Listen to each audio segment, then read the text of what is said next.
David, well batted. It seems to be, well, maybe you can explain why the bowlers seem to have dominated so much. You obviously spent quite a lot of time out there. What exactly is going on out there? I think it's a combination of it being a tricky pitch, but I think when you have 6 quality seamers on a tricky pitch, I think it's obviously makes batting tough. But yeah, I think the way the game's going, I think the wicket has slowed down a bit. I think the nicks aren't carrying, so I think in the 4th innings, I think they'll maybe come a bit straighter, and that will probably be like, I think, the danger on that type of wicket. But yeah, hopefully we can get those runs.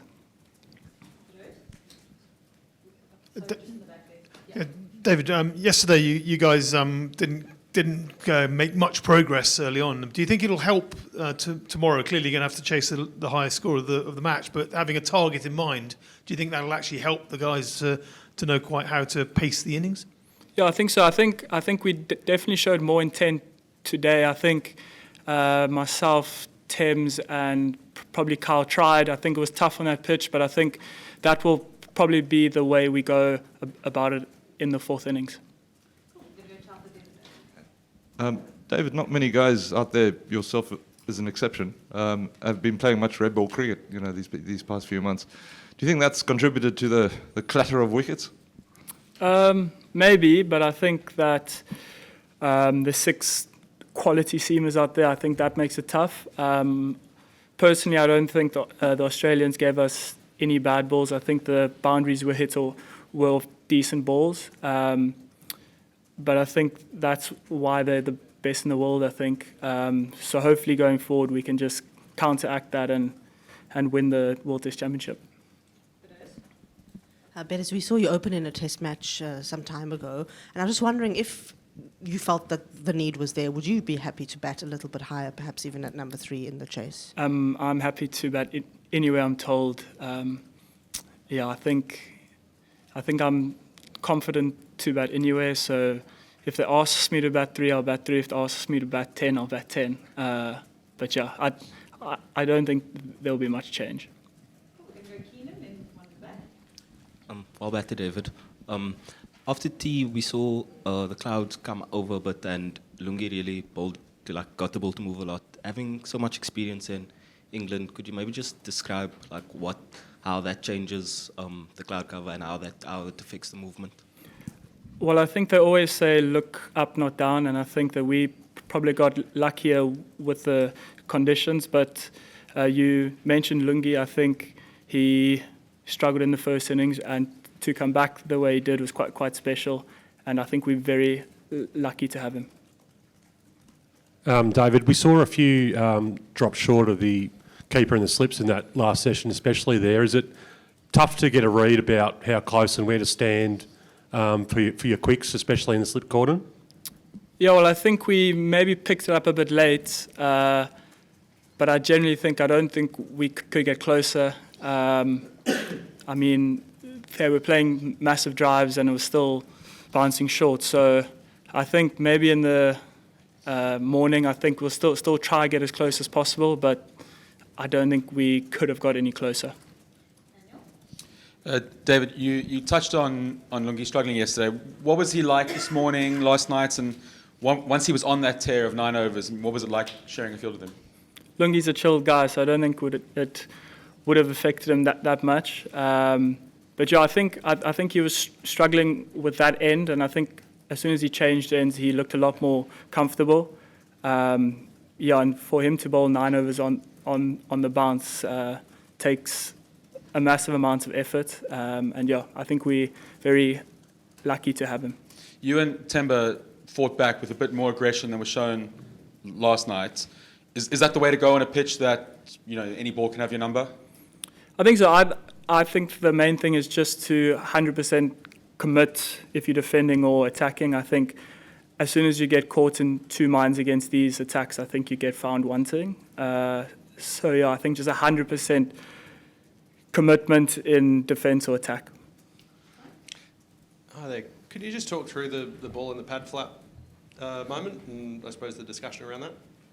Yeah, I think I panicked big time because I think Carey was standing up, so he was quite close. The umpires said, regardless, I think it was dead ball, but I think the way I dropped the ball, picked up the ball, came across a bit dodgy.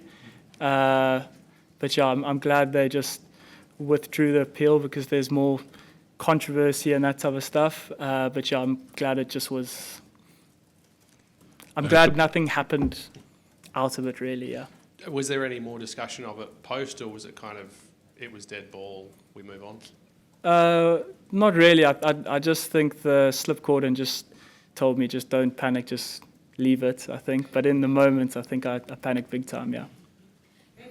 Can I ask you, with about 220, 230 to chase, what's the mood in the camp? Do you think you can do it? We're very confident. I think the batters will have their plans. But yeah, I think it's an amazing day. And I think when they started batting in their third innings, I think we would have definitely had them or taken them 220 for 8. So I think, yeah, very confident, and I think there's a massive belief in this team. Pat Cummins took his 300th Test wicket today. What makes him so challenging to face? I don't think he ever misses. There's always energy on the ball. I think he bowled like 18 odd overs. I think his energy from his first over to his 18th was exactly the same. Has a good bouncer, good skills. He's just, yeah, world class.